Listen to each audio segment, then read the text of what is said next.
Hi everyone, my name is Courtney and welcome back to my channel. Today I'm going to be doing something that I crazily started a couple years ago and I'm still doing, which is my yearly haul. So instead of doing hauls throughout the year, talking about the books I've bought, borrowed, gotten, I decide let's just do it all in one go at the end of the year because I hate myself. Yeah, that's basically it. I think about what I consume a lot in everything else. This is like the only field where I kind of go a little bit crazy, if you will, and that is going to be changing in the new year because I have thought about how I've been buying books since BookTube, since I've been instigated into the book world for 10 years now. So I have discussions to go through. But first, we're gonna have the fun part. We're gonna have the haul, and then we're gonna have a talk. So without further ado, let's get into everything that I bought in the year 2024, keeping in mind that I am privileged, but I get a discount, and I do not spend money on literally almost anything else besides this. This is the one thing that I spend money on. So let's go through everything I bought. Should be mostly in order of when I bought it. Quick caveat. So this is the first book I bought this year. If you don't know, the Good Omens script director, co-writer / original producer of the Good Omens TV show,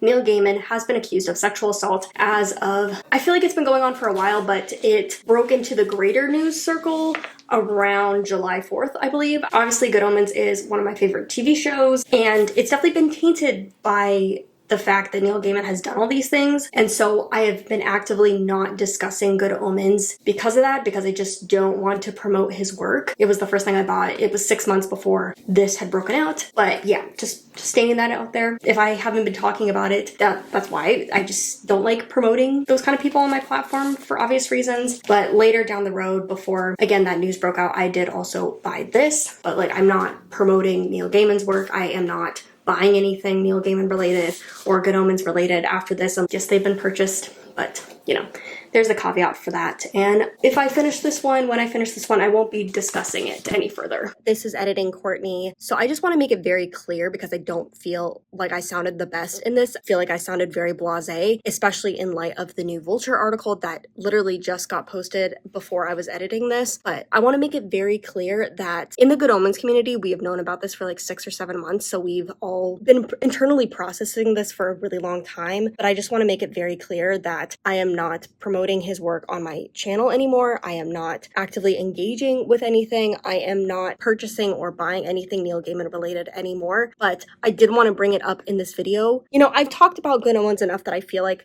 I have to say something. I don't want to just ignore it and go on with my life. I want to be like, hey, I was an active member somewhat in the Good Omens community. You know, I wasn't anything big, but like I have been public about it. So I just want to make it clear my stance on this because we should be supporting the sexual assault victims and their families because they have gone through some really traumatic stuff. I highly recommend reading the Vulture article if you're able to. It is very triggering, so be warned about that. I want to make my position clear on here, like I am not supporting him. You know, it's the tricky line. Do you get rid of this stuff once you already own it, once it's already in your possession? That's just another video, you know? But I wanted to show it. I did buy it. All this has happened, and going forward, Good Omens and Neil Gaiman is not going to be a part of my content. So the first book I bought after that was He Who Drowned the World by Shelley Parker Chan. This is an adult historical fantasy. I have read this. I have Fence Volume 6. This is a graphic novel series, technically YA, sports, fencing. I have read this and I enjoyed it. I read Don't Want You Like a Best Friend by Emma Albin. I have read this. I have a review for it, and that is queer historical romance. I have The Last Hero. This is adult sci-fi. This is one of the books that I have not read yet. It's pretty early on in this whole thing, which is unusual for me. I'm pretty good about staying on top of things. So there's that. And then I have Manus at the Gate by Nia Vo. This is a novella and it is historical fantasy again in an altered version of China. And I have read this. I have the Truth Witch series box set.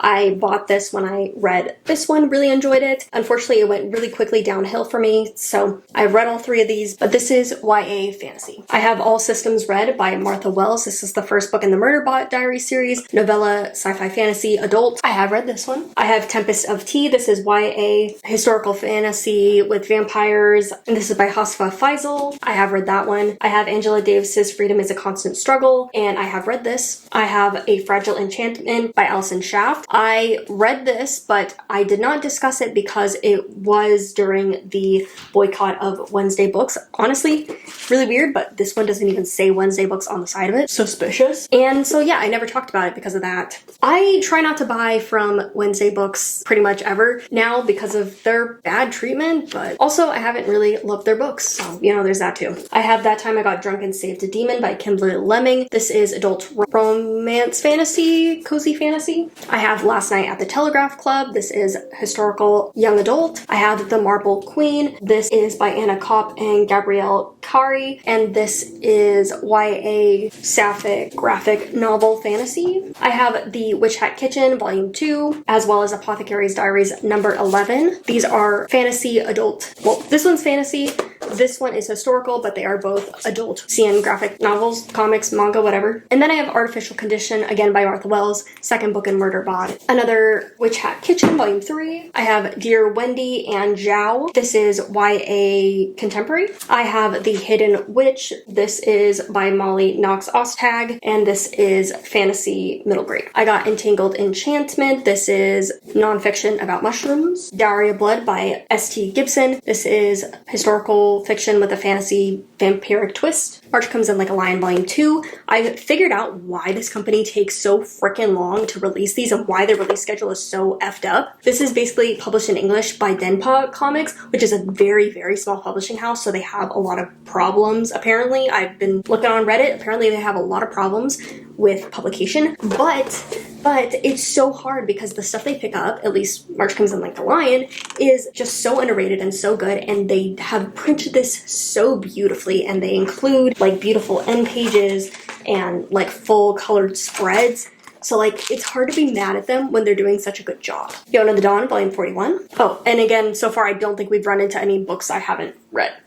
I'll let you know when we do. I got Can't Spell Treason Without Tea. This is by Rebecca Thorne. This is cozy fantasy. I got The Honey Witch. This is the first book I read in 2024, so I'm gonna count it as read. But this is Sydney Shields, and it is fantasy, cozy fantasy again. I got The Bridge of High Hill by Nevo. This is the fourth book in this series. I have Witch Hat Volume 12. This is, again, continuation of Witch Hat. And then somewhere around here is when I started buying manga. Let's see, what month are we in? Right around here, we've kind of been in the March to April zone, I think. Well, with Dowry of Blood, we got into April, May, but skipping back a little bit, going back to March, this is when I bought a lot of books because I was starting to buy Haikyuu. So I bought volumes 23 through 33. So I bought 10 volumes at a time basically and read all of this pretty much. And then getting closer back into May, when I was really starting to hype up and read Haikyuu because I wanted to finish it before the movie, I bought volumes 34 through 54? No, through 44. And this is the next 10-ish in this series for that. Then I got Mirrored Heaven by Rebecca Roanhorse. This is the third and final book in this adult fantasy series, and I have read this. I have Apostles of Mercy by Lindsay Ellis. This is adult science fiction alien encounter story. I have read this. I have The Absence Underground by Jamie Pacton. This is YA fantasy with a little bit of a Parisian Art Nouveau twist to it. I've read that. And then The Deep Sky by Yume Katsune. I've read this. Mortal Follies by Alexis Hall. This is adult romance historical fiction. I have read this. I have Most Ardently. This is by Gabe K. Novo, Pride and Prejudice retelling. I've read this. I got Dracula by Bram Stoker. I have read this. At some point in this journey, with the end of Haikyuu and everything, I splurged a little bit and bought the Haikyuu art book. Again, I did get this at half price, but it is my favorite thing, so I'm not even gonna complain because it is so cute. And I love having the drawings all in color, big, that I can really look at all the details. But yeah, at some point in, I want to say June-ish, I bought this. And in June, July, this was another big kind of splurge month for me because I went to a liquidation book center and I was getting books in great condition, cheaper than I even get at work. So like, it was hard to say no because I got all of these for like $40. Like, here's where you start to get into the books that I haven't read. But Just As You Are by Camille Kellogg, I have read this, and this is adult romance. Crier's Word by Nina Verle, I have read this. This is YA science fantasy. A Marvelous Light by Freya Marksey. This is historical fantasy. I have not read this. A River Enchanted by Rebecca Roanhorse. This is adult fantasy. I have read this. Kiss and Tell by Adib Karam. This is YA rom-com contemporary. I have read this. The Adventures of Amina El-Sarafi by Shannon Chakraborty. I have read this. Some Desperate Glory, adult sci-fi. I have not read this. Far Out. This is an anthology collection. I have not read this. The Oleander Sword by Tasha Suri. I have read this. That concludes the books I got at a great sale. These kind of got out of order in my spreadsheet, so let's just go over the rest of the manga I bought for the year. I bought Yona of the Dawn Volume 42. I have read this. Apothecary Diaries Volume 12. I have read this. Skippy Volume 49. Read this. Witch Hat Altair Kitchen 4 and 5. I've read both of these. Kimi ni Todoke Volume 6. I've read this. Father, I Don't Want This Marriage. I have read this. And then Kimi no Todoke Volume 8. This was one of the last things I bought this year. And I have not read this because I need to buy Volume 7, which was not available in the bookstore. Liaison with Her Leading Lady. I have read this. It is historical romance. The Color of Law by Richard Rothenstein. I have read this. The Jasmine Throne by Tasha Suri. I read this. I bought the second book at a discount, which is why I went back and bought this one. My Lesbian Experience with Romance, Special Edition. I have read this. Martha Wells' Rogue Protocol. I have read this. Now we're getting into August, September, and I'll tell you why that's important in a minute. So I have Even Though I Knew the End by C.L. Polk. I have read this. I have Boyfriend Material by Alexis Hall. I have read this. Romance Contemporary with the sequel Husband Material. Also have read that. Morgan and Oz Volume 1. I have read this. This is young adult, I would say, fantasy manga. I'll Be Gone for Christmas by Georgia Boone. I have read this. And then Make the Season Bright by Ashley Herring Blake. I also have read this. And then this is the one I didn't get to. I was buying these in September, ready for a video, and it just snuck up on me, all the stuff at the end of the year. So yeah. But I also have The Most Wonderful Time, which I have not read yet because everything. So I'm hoping to read this for next year. And then the next books I bought going, I want to say into October area, I have A Deadly Education. Oh, this one. The Last Graduate, as well as The Golden Enclave. As soon as I read this, I knew I was going to have to read all 3 of these in succession, which I did. So yeah, I've read all of these. At the end of the year where I started getting a little crazy, I don't know, I was just overcome with, I don't know, thoughts of media disappearing, of collecting. I don't know. I bought this. This was my big splurge for the year, really. One other non-book thing that I splurged for this year, but this bad boy, this was my splurge. So this is the Broken Earth Trilogy special edition box set done by Orbit, and I needed this because I did. This is my favorite series. It's my favorite adult fantasy series. It's just my favorite thing, and this is stunning. It is so stunning. It is signed. It's probably a little overpriced for what it is. I mean, it's like, I think I calculated it and it's like $40 per book, something like that, something crazy. Like when you break it down, like the price makes sense, but like it was still a lot of money. But I always said, I'm like, if they ever do a special edition of the 5th season, I will be buying it. Especially, I'm looking for something that actually captures what the 5th season is, because I don't feel like the original series covers really does the original series justice. So yeah, this was my purchase. My big purchase of the year. And with that, I was like, I really want these 2 books in hardcover. I have them in paperback, but I don't want them in paperback.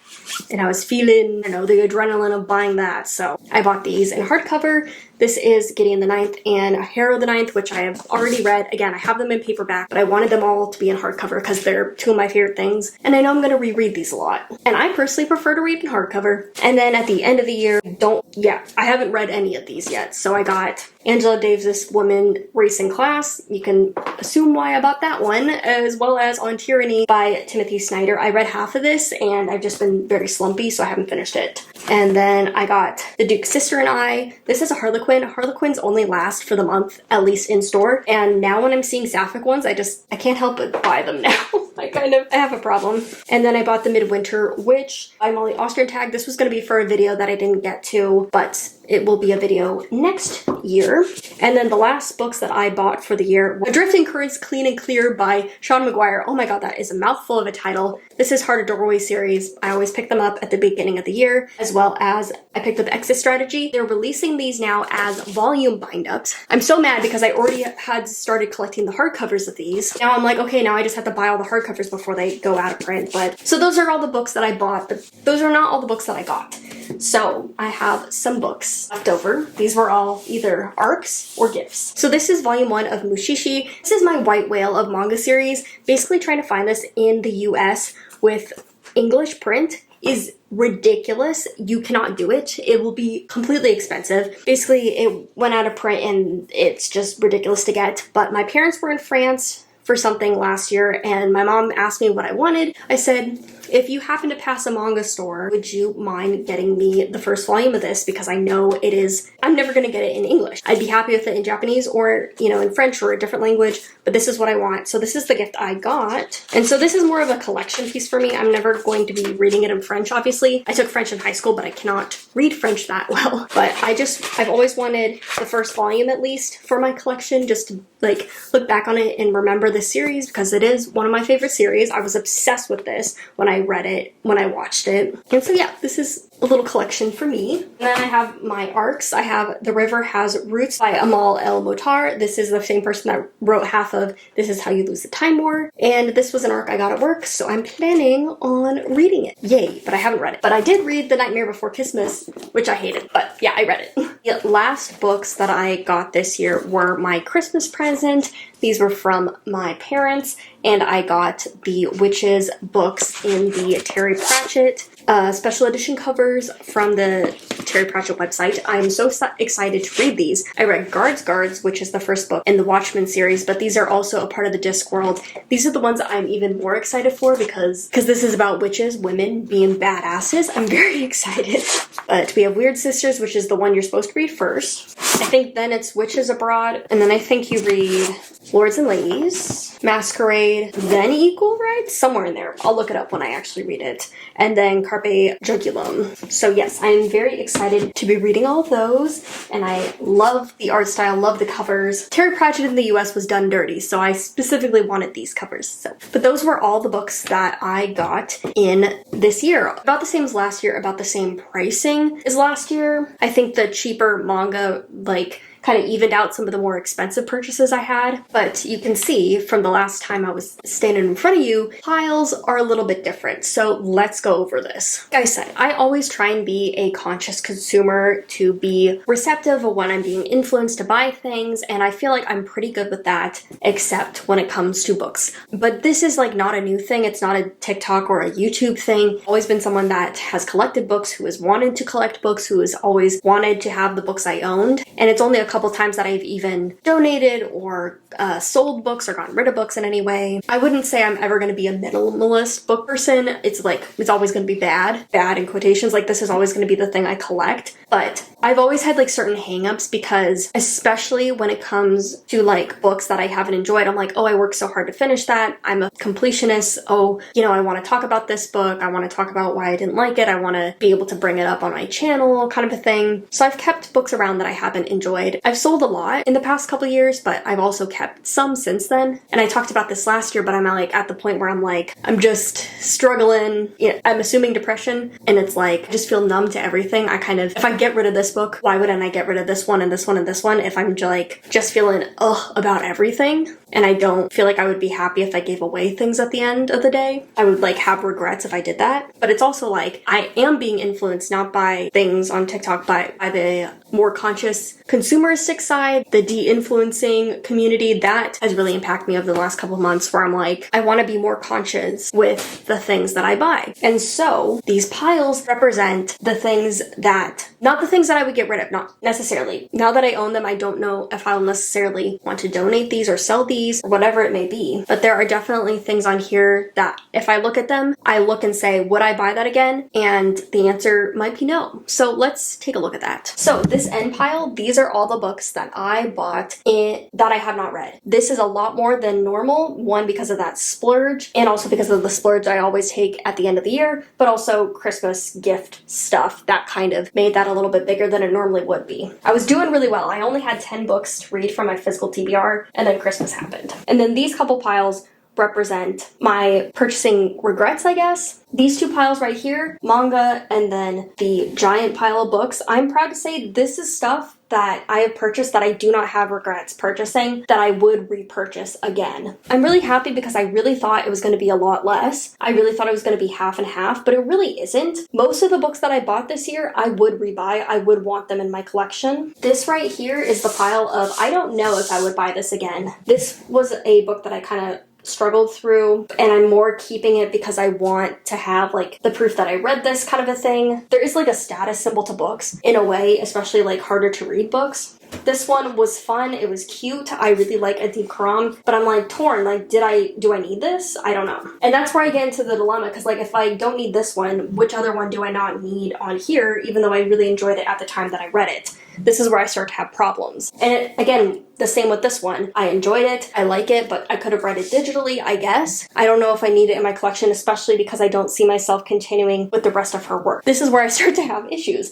And this is where I start to be like, I could pull more of these. But then here are the books. Some of them are ones I didn't enjoy. Some of them are just ones I wouldn't purchase. So like these two, I did not enjoy this series. I can see myself getting rid of this series somewhere in the future, but this is where I have the hard part because I love collecting queer books. I love collecting queer literature and media now. I love having a lot of it on my shelf. I have gotten rid of some of it, but it's very difficult for me to get rid of this stuff. This is why I didn't buy the third book, so that I wouldn't have a harder time getting rid of these, because I already knew by that point that I didn't enjoy this series. But again, same with this one. I love collecting adult fantasy. I love collecting queer adult fantasy. I didn't enjoy that series at the end of the day. It was my favorite, and I don't know if I would repurchase this series again. I would still read it. I don't mind having read it, but I don't know if I would repurchase it again. This one, again, I didn't enjoy this series. I can really see myself getting rid of these. I'm going to continue with the series because I have a problem again, but I don't think I would repurchase these books at all. This one, same with this one, I'm going to have a hard time getting rid of this one and this one, even though I didn't enjoy them, because it's like part of my queer collection. This one, I love the first one. I didn't love this one. This one was an ARC, so I don't feel guilty about having it, but like I can't get rid of it now because it's part of my Christmas collection. I have to be able to talk about it. This one was fine. This one had more problems with, but like there's a couple in here that are like this one, this one, this one, this one. They're just fine. So I think the biggest thing going into next year, this is like my goal, this is what I'm going to talk about in my goals, is I really want to go back into library reading, because owning every book I've ever read is not feasible for the amount of books that I read in a year. So even though that was always a thing that I enjoyed doing, at this point I have gotten rid of stuff that I haven't enjoyed, and I will never have enough space for everything that I've read. It's not physically possible. So I want to go back to my roots, go back to the library. I already read audiobooks, but I want to read physical books as well next year, and I want to invest in my library to do that. And then I can decide, once I've enjoyed a book, once I already know that I like an author, once I already know that I am enjoying a series like past the second or third book, then I can go back and start repurchasing stuff, or I will feel okay about purchasing. So it's like, obviously next time a manga series that I'm collecting comes out, I'm going to collect it. Like I'm going to continue that collection. I'm not going to stop myself, but I want to lower my buying so that at the end of the year, I don't have this pile of regret purchases. I don't have like 25 books where I'm like, this was not my favorite. I spent time on it, but I don't necessarily need to have spent money on it. That's what I'm thinking. So like, yeah, there's probably still going to be a huge pile of books that I bought in 2025, but I'm hoping for next year that it's not a huge pile of books that I regretted purchasing. It's all things that I made a conscious decision, like saying, hey, I really enjoyed this, or I'm halfway through this, I'm really enjoying it. I know it's going to end in a 5-star or 4-star or whatever, so I'm going to buy it. So not a low buy year necessarily because I low buy in everything else. I'm going to continue collecting. It's just being more conscious and, you know, supporting my community through my library. So that's what I'm thinking, but we'll talk about that when we get to my goals video. But yeah, this was everything that I hauled in the year of 2024, and that's how I'm feeling about purchasing books and what I'm going to be doing in the next year, kind of a sneak peek at my projects. But let me know, what is the one book you bought this year that you have no regrets about purchasing? Maybe it was a splurge, maybe it wasn't, but I would love to know. Thank you so much for watching though. I'll see you later, and happy reading.